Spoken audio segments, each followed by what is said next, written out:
Set your ashes. Going. Namam Vishnupadaya Krishna Prashnaya Bhutale Srimate Bhakti Vedanta Swamini Namine Namaste Saraswati Deve Gauravani Pracharine Nirvishesha Shunyavadi Paschatya Desha Tarine Shri Krishna Chaitanya Prabhu Nityananda Shri Advaita Gadadha Shivashari Gaura Bhakta Vrinda Hare Krishna Krishna Krishna Hare Hare Hare Rama Rama Rama Hare Hare. Jai Srila Prabhupada Ki Jai.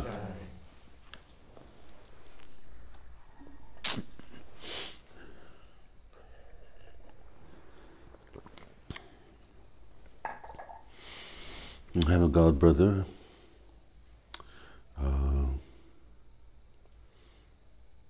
Parthasarathi Swami, Goswami, I don't know. And he serves in South Africa. He's my spiritual master.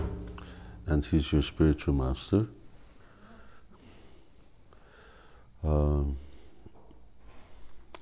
And he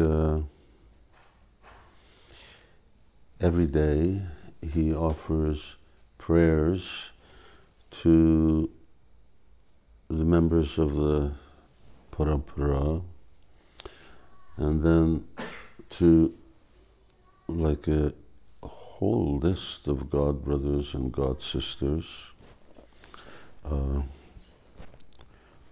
praying to them for their mercy and blessings.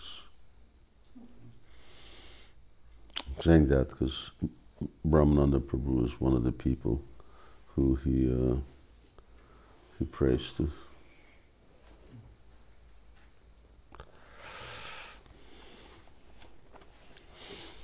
NYU, New York University.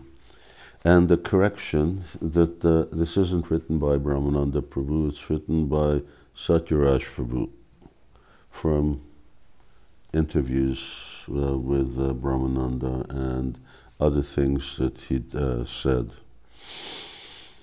This was a time of rapid growth for Bruce. He was now on his own, attending New York University, and he had the ship experience under his belt, particularly his trip to India. Because of this, he considered himself somewhat worldly. He would show slides of India to his friends during his junior year at college, and they would see how the subcontinent and its mystique had taken over his thoughts. At the same time, of course, he found himself in the throes of the era's burgeoning hippiedom, as was the case for his vast majority of friends as well. It was, after all, the mid-1960s, and diverse worlds famously collided in the village, where Bruce would spend time with hipster acquaintances. Although attending the New York University campus in the Bronx, he would commute to Lower Manhattan to engage his youthful passions.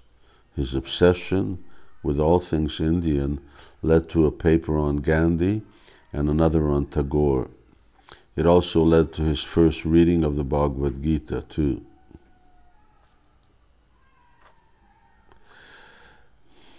Specifically for a course on philosophy and religion. It also led to his first reading of the Bhagavad Gita. Then why do you need the two? This also already does. Specifically for a course on philosophy and religion. The final examination at the end of the semester was oral, and he had to be present the entire gamut of his findings, present the entire gamut of his findings on India before the class. Because he focused on Hinduism and the Gita, and because India was his first love, the talk garnered positive results. Everyone, including the professor, applauded, saying it was the best exposition on the subject they had ever heard. Bruce knew the truth, though his knowledge of the Gita and its sacred land was minimal. He had read some books and visited in India for a short time, not enough to secure any real information. But compared to what the others knew, he was an expert. Bruce remembers his final month at NYU. He needed 6 credits to graduate. To make this happen, he attended summer classes at the school's Washington Square campus, downtown in the Village. There, he took a course called Oriental Literature, which included readings on the Buddha, the Tao Te Ching, and the Bhagavad Gita. During this period, he also encountered a monk named Swami Nikhilananda, who had considerable influence on him. His recollection is vivid. First person. Towards the end of my time at NYU, I did my paper on the Bhagavad Gita, Aurobindo's version. Around that time, too, I would go with my roommates to see different yogis in the area. To some degree, this quenched my thirst for stuff related to India. It was in the context that we somehow happened upon the Ramakrishna mission, and I met Swami Nikhilananda. In 1933, he had founded the Ramakrishna Vivekananda Center of New York, and he stayed there as its president until he died in 1973. So this was the mid-1960s, and he was still there. He was a scholar, a translator, and so on, with editions of the Upanishads, the Gita, and other books as well. He was also a brilliant orator, so for a time I thought I might become his disciple. Later on, he met Prabhupada, but that's another story. He met Prabhupada, or I met Prabhupada?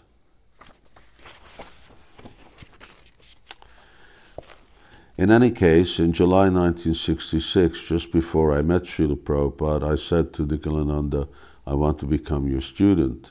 So he responded, okay, but I'm going on summer vacation now to St. Lawrence. We have an island there.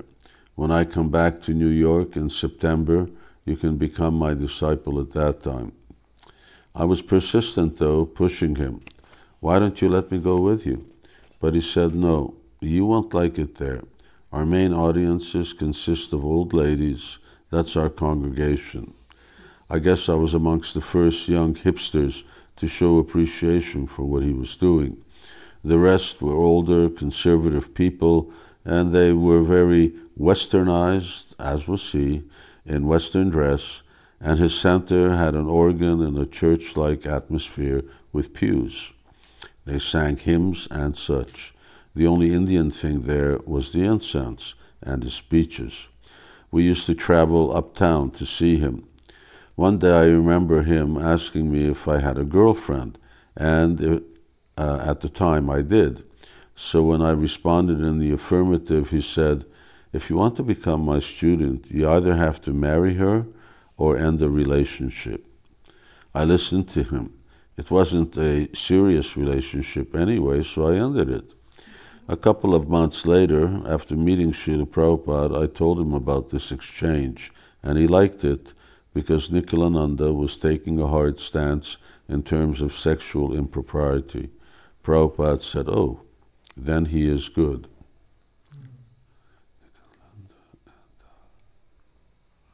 Nikhilananda had a disciple whose name I forget. And they had a place in, I don't know whether that's what this refers to, this St. Lawrence, but they had a place in the Laurentians, up from Montreal. And once we got an invitation in '73, and at that time Hridayananda Maharaj happened to be there, actually came to visit Montreal. And so we went with him up to the place. We ended up walking out, because the guru was speaking Mayavad philosophy, and we were very. If you listen to Mayavad philosophy, you're going to fall down, so we got to go. Of course, in terms of Prabhupada, now this is back to third person. Of course, in terms of Prabhupada's overall approval, Swami Nikhilananda would not have fared well, his conservative sexual mores notwithstanding. As it turns out, Nikhilananda's impersonalistic notions of the Godhead and his polytheistic Hinduism ran counter to Vaishnava teachings, and Prabhupada had come west to set the record straight. But Bruce didn't know this at the time. To him, Nikhilananda was an Indian Swami, and he represented the wisdom of the East, plain and simple. Preparing the way. As fate would have it, soon after these exchanges with the uptown Nikhilananda, Bruce would meet Srila Prabhupada, who at the time was initiating his movement in Lower Manhattan and was simply known as Swamiji.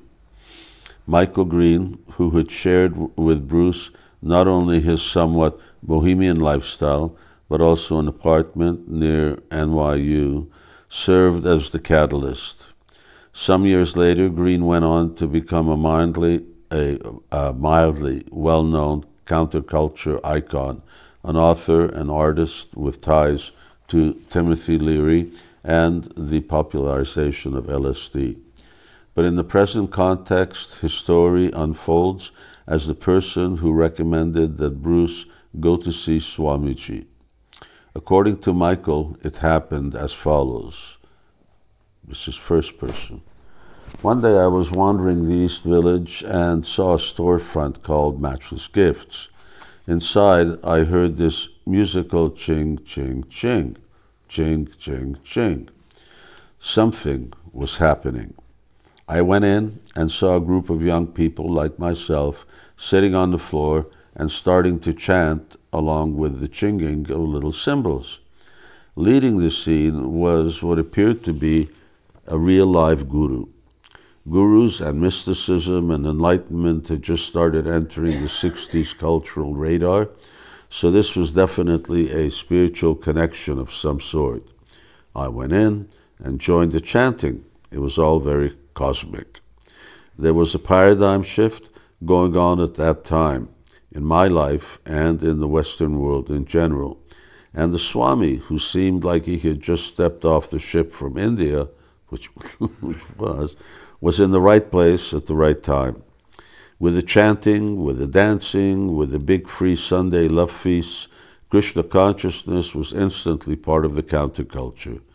He had intuitively tuned in this direction with the incense and the oming and Aldous Huxley, but here apparently was direct connections. Bhaktivedanta clearly had gravitas and devotion. It was hard not to get caught up in what he was offering.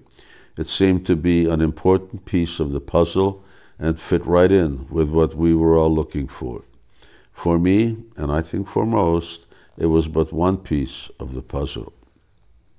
By this time, Bruce was living on the Lower East Side, on 6th Street, I believe. He had relocated down there to finish up with NYU, certain credits he needed to complete his stint there. Previously, he and I and another fellow had shared an apartment in the Bronx to be near the Uptown campus where we were all students.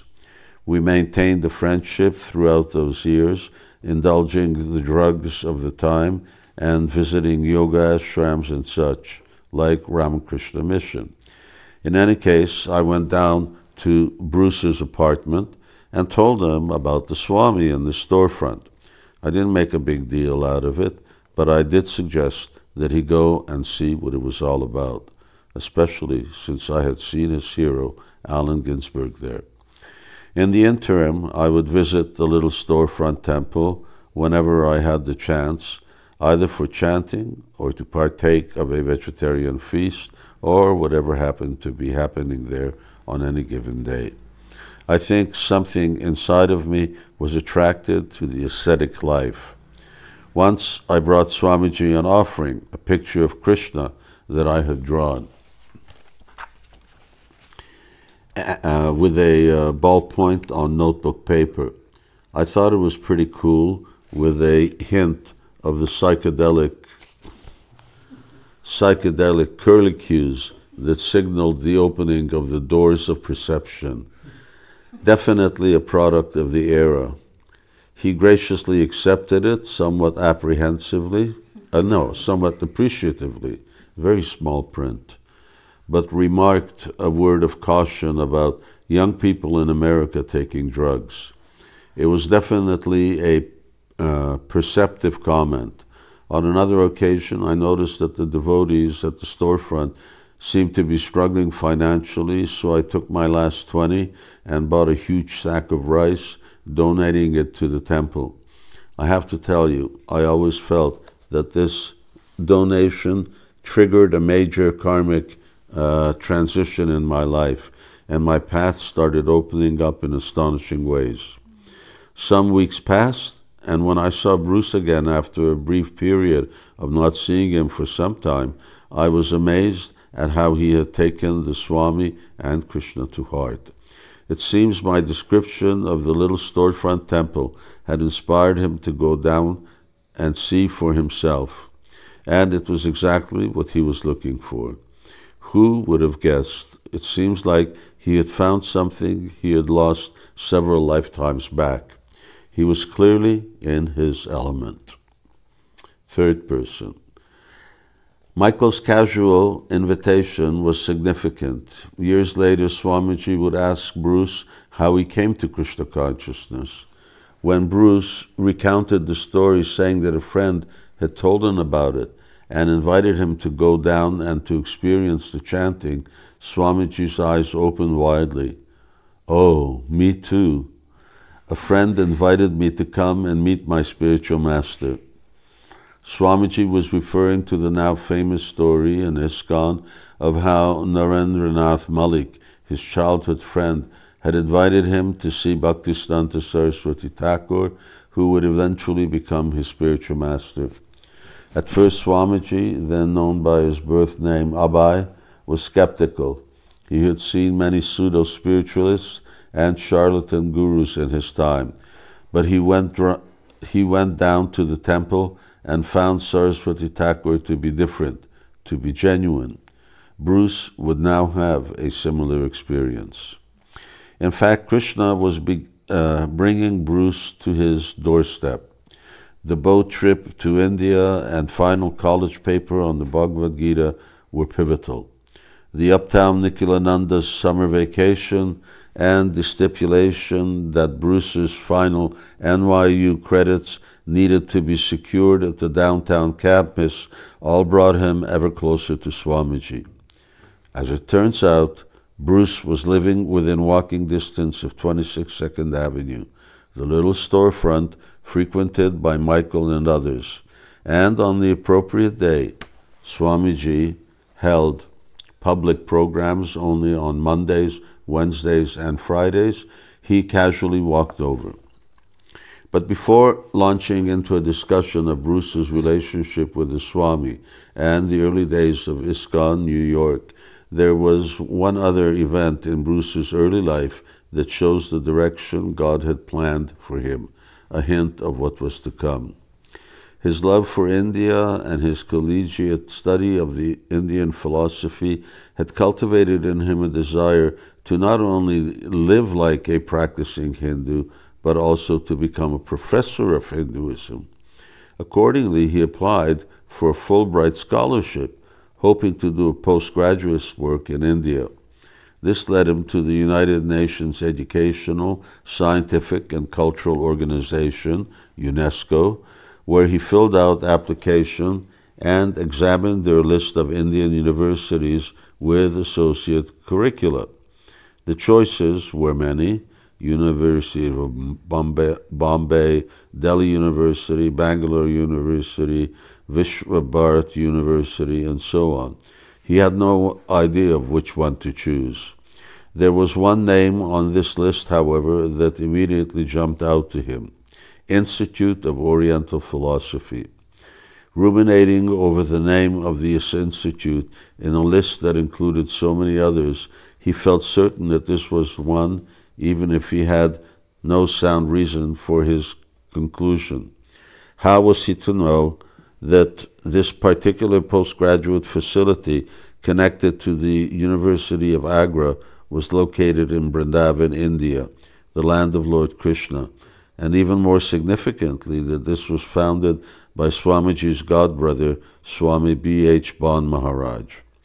None of this would have meant anything to him at the time, and yet, in retrospect, it becomes clear that through the Institute for Oriental Philosophy, Swamiji was calling out to him in yet another tangible way. Meeting Swamiji. Okay, now we start. Postgraduate studies soon fell to the wayside. Bruce would take the fateful walk to 26 Second Avenue, and all previous aspirations would know emendation. All long-held desires would become spiritualized. His life would change forever. As he made the journey from his apartment on the 6th Street and Avenue D to the 1st Street and 2nd Avenue, a short 10 blocks or so, it was as if he were breaking through the many layers of material existence to emerge in the spiritual world. He knew that something special was happening, but he didn't know exactly what it was. In his own words, first person, I felt as though I was leaving something behind and going to a new place. It's hard to explain, but I knew it was the beginning of an important transformation, a major turning point.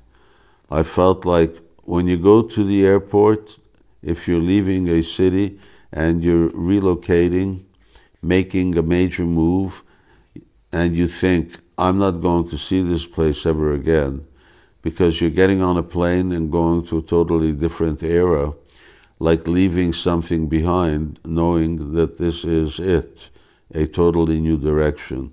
That's the feeling I had after I met Swamiji. It was all of that and much more too. Very, very attached to these twos.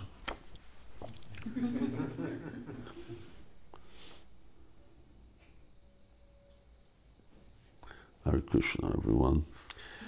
Third person.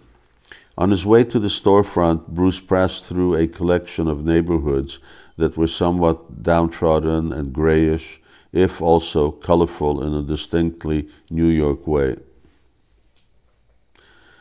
These areas were populated not only by artists, musicians, students, and hippies, but by immigrants and others of low-income status. The cheap rents of the Lower East Side had been attracting such people since the 1950s, creating overall a sort of lower-class workers' dwelling, a generally poor and ethnically diverse part of the city. The region immediately around the storefront was mainly populated by Puerto Ricans and Dominican families, with their ever-present Pentecostal churches and local grocery stores, but also nearby were the Irish, Italians, Poles, Ukrainians, Jews, and other ethnic groups. The seemingly endless streets of tenements and rubble-strewn parking lots made parts of the area look like a war zone. The environment was generally gritty and sometimes dangerous, with young kids on the street congregating, if not outwardly looking for trouble. Because of this, real estate brokers, to attract renters, popularized the specific locale just north of the storefront as the East Village, as opposed to merely the Lower East Side, distinguishing it as a new and desirable countercultural region. But it really wasn't much different, except for the presence of young hipsters and the stores and concert halls that accommodated them. Bruce had seen all this before. It was, after all, his neighborhood, but now it would take on new meaning. He saw it all as a positive harbinger of things to come. In fact, there was something overwhelmingly positive in the air. Kalina alergiya, pirula.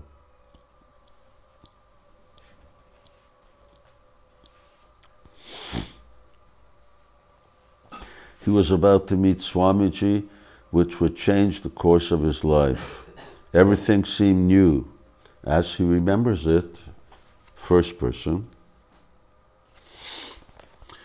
I was passing the Pentecostal storefront temples on the way there. They all had music, tambourines, and they were dancing, standing there, clapping and singing their songs. These were just storefronts with some benches and people getting together in glorification of God. It was like I was seeing these things for the first time. And then I reached the address, 26 2nd Avenue. I walked over and I went in. It was August, very hot, although the sun was going down. It was early evening and everything seemed just right.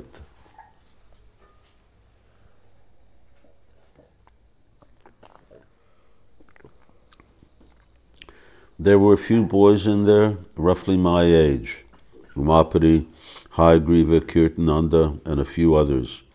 People I would get to know later, but at that time they were all strangers.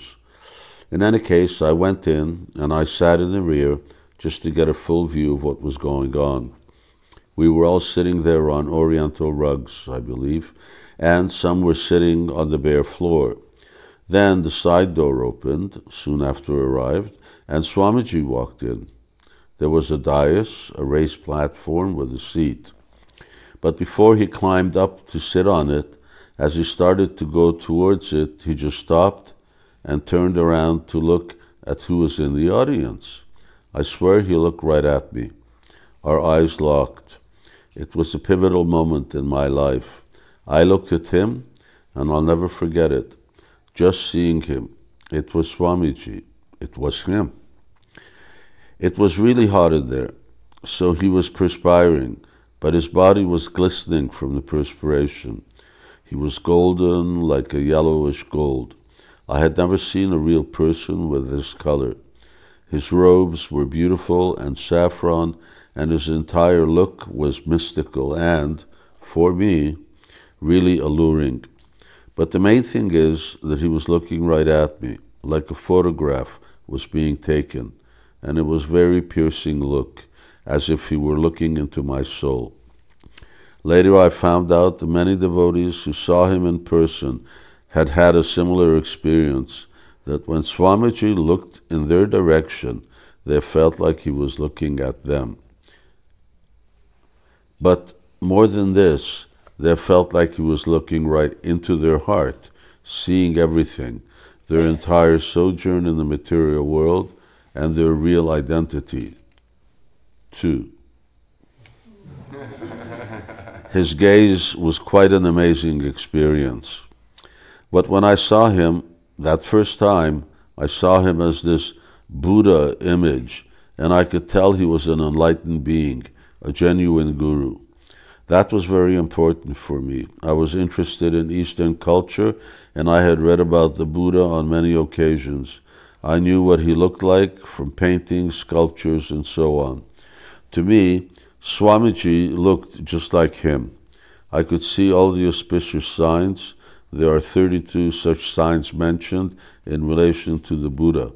The golden complexion, large lotus eyes, an elongated face and ears, front part of the body is like a lion, his head resembles a royal turban, and so on. It's not like I was an authority on this subject, but I had a general sense of it, and I could see that Swamiji partook of Buddha-like characteristics. So I thought, this is the Buddha. This is not some Indian Swami, but this is the Buddha himself. third person. This Buddha would soon teach Bruce true Dharma through Vaishnava thought and through his personal example. In fact, as inner transformation was already taking place, for his entire life, Bruce had experienced the insanity of the material world. As Ginsberg wrote in his classic Howl, I saw the best minds of my generation destroyed by madness, starving hysterical, naked, dragging themselves through the Negro streets at dawn, looking for an angry fix, angel-headed hipsters burning for the ancient heavenly connection to the starry dynamo in the machinery of the night. Anyway, if you didn't understand that, it's okay. That's why it was so popular. No one could figure out what it meant. These were the words of one of his favorite poets, and Bruce was well aware of the negative side of existence as expressed in Ginsberg's poetry. The coarse, heavy-handed truth of old age, disease, and death, the disappointments of unrequited love, mentors and would-be gurus who grew more and more disappointing as life moved forward. In fact, he had seen both pleasure and pain in the material world, but he wanted something more, something that transcended the tottering and mediocre duality of worldly existence. And Srila Prabhupada, the Swami, would indeed give that to him. He would show Bruce that while his peers and everyone around him were being destroyed by madness, there was an alternate world of positivity, of love divine, of spiritual ambrosia. Swamiji saved me from myself, he reflects. During high school and lasting through college, I developed an identity crisis. I realized that I had no idea of who or what I was, where I belonged, or where I wanted to go. I needed to find myself. I was alone in the world, isolated from everyone and everything. What was the purpose of life? What was the meaning of it all? I was tottering on an existential precipice. As far as I could see, I had descended into the dark night of the soul. It was Swamiji who would bring me out of it. Who had similar type of existential crisis before Krishna consciousness? We have a lot of thinking people, positive people. Anju, did you have an existential crisis? No, he's fortunate. He already. Chapter 2, Dancing for the Swami. After first arriving in America in September of 1965, Swamiji stayed at the Agarwal home in Butler, Pennsylvania. A sponsor from India had made arrangements for him to stay there. While in Butler, he closely observed his new Western audience and determined exactly how he would present his Vaishnava philosophy in the modern world. Relocating to New York, he was given space at an impersonalist yogi's ashram in uptown Manhattan. And after this, that same yogi would accommodate him in a small room on 72nd Street. He then moved in with a hippie acquaintance in the Bowery on the Lower East Side, for his small following were insisting that the young folks downtown would be receptive to his message. By March of 1966, he had gathered regular attendees, young people who liked to hear him speak philosophy, and were also enamored by his kirtan, call and response chanting, and the Hare Krishna Mahamantra, Hare Krishna, Krishna Krishna, Hare Hare, Hare Rama, Rama Rama, Hare Hare. In the summer of that year, Swamiji's following grew, and he officially incorporated the International Society for Krishna Consciousness, ISKCON. He also initiated almost 24 students into his newly formed movement, Bruce among them. But this would come a couple of months down the line. Bruce's initial meeting with the Swami consisted only 1 month or so after the latter had moved into 26 Second Avenue, a storefront secured by several of the Swami's very first followers. Because of this, Bruce had the good fortune to spend those early days in an intimate environment with the Swami, who would stay there with his small group of followers for almost 7 months.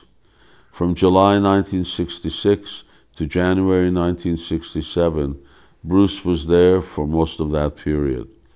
It was during this time, in fact, that the Swami gave birth to the first Krishna conscious center in the West. Not a temple, but a center. He made this distinction clear to Bruce early on. Says Bruce, first person. Swamiji said that the movement didn't actually start in New York, but rather in Los Angeles. And the reason is interesting. In Los Angeles, the devotees initially got the La Cienega building, which was previously a church. It was a place where you could do proper deity worship and hold all of the necessary festivals. But it was the deity worship aspect that Swamiji considered essential. This made it a temple. Prior to this, he didn't really consider that he had a movement with temples. He told me that personally. In New York, I was experimenting with how to give people the chanting, but in Los Angeles, I established a temple, a true temple. The New York storefront, to him, was more like a preaching center where he could test the waters. Once the movement got to Los Angeles, that's when he considered it a movement.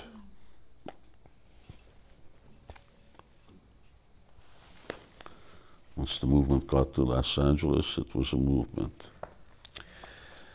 Third person, the Hare Krishna Mahamantra.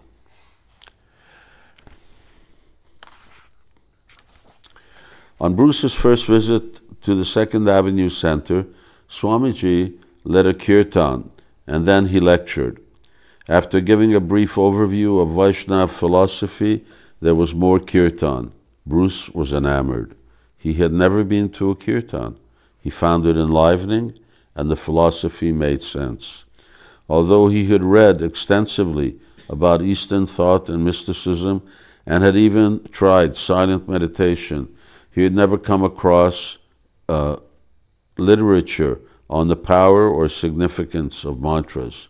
But he remembered seeing a pamphlet only several weeks earlier. First person. I had brief contact with the Hare Krishna mantra before meeting Srila Prabhupada, or Swamiji, as he was called at the time. I went into a bookshop in the West Village, and there were these little leaflets.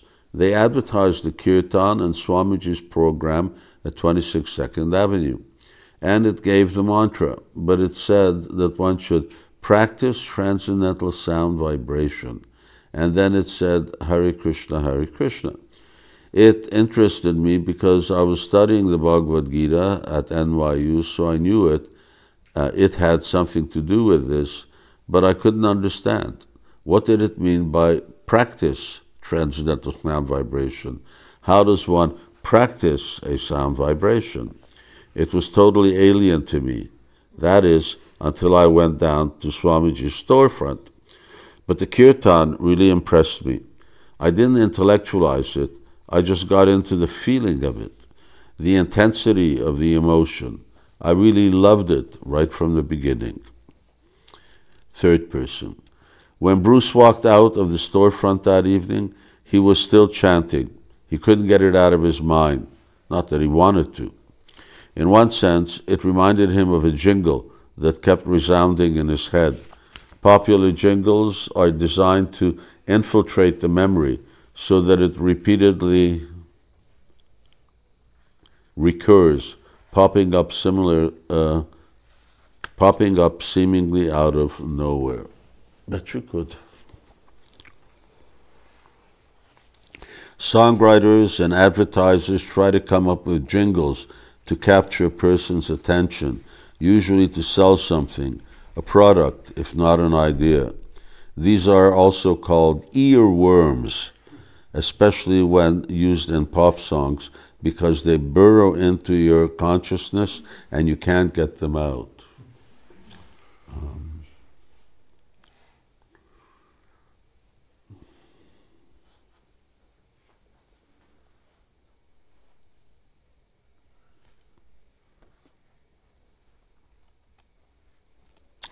Bruce was aware of the phenomenon, but was certain that this was different. It made him feel good, and he understood that, unlike earworms in pop culture, this had tremendous spiritual depth.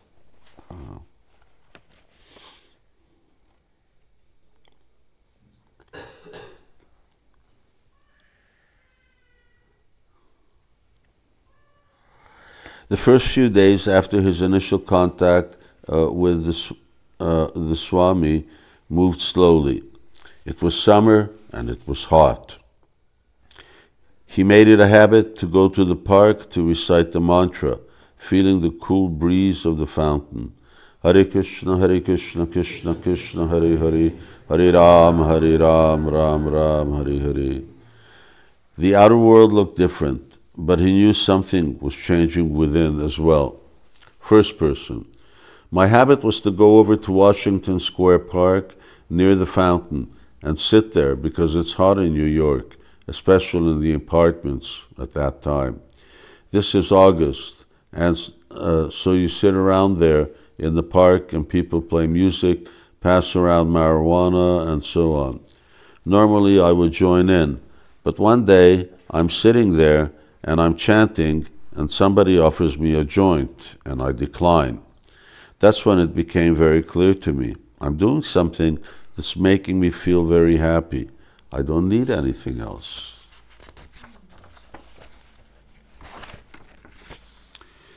That being said, Bruce still had desires to go to India to study the tradition amongst lifelong adherents.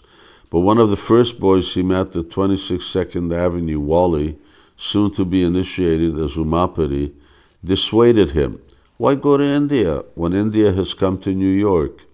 In other words, everything they were looking for could be found in the Swami and his teachings. Bruce agreed.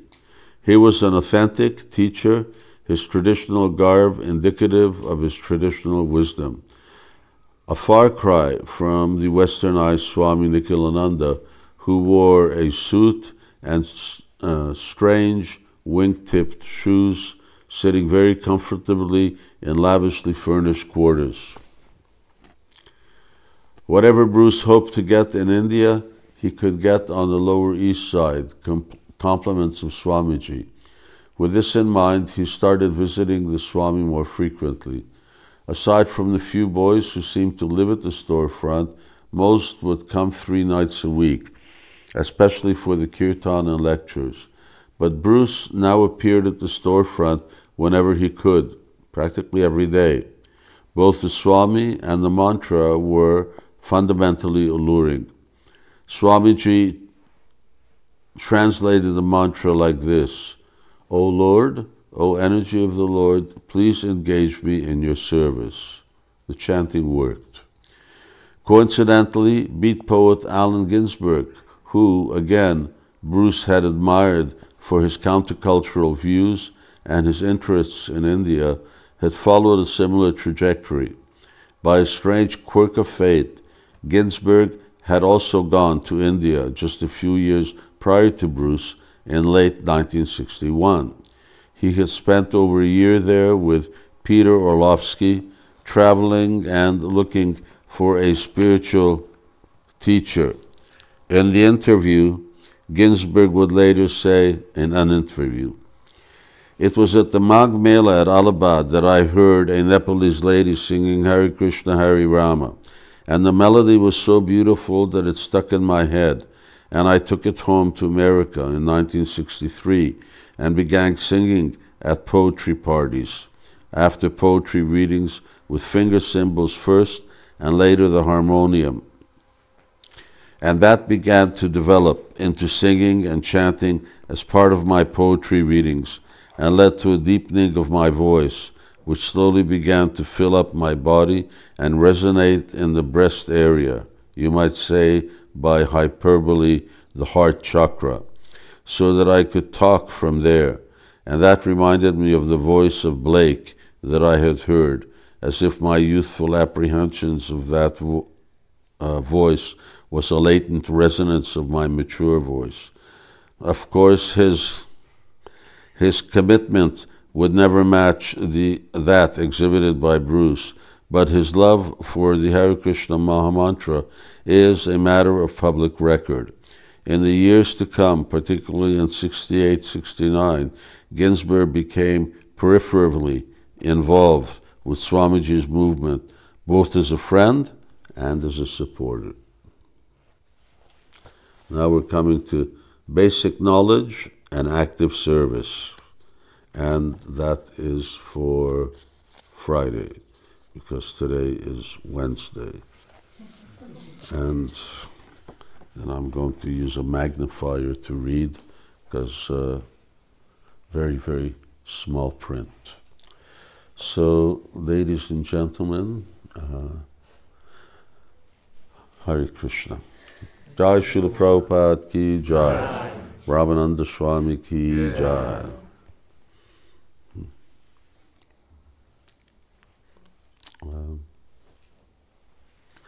I don't have any prasadam to pass.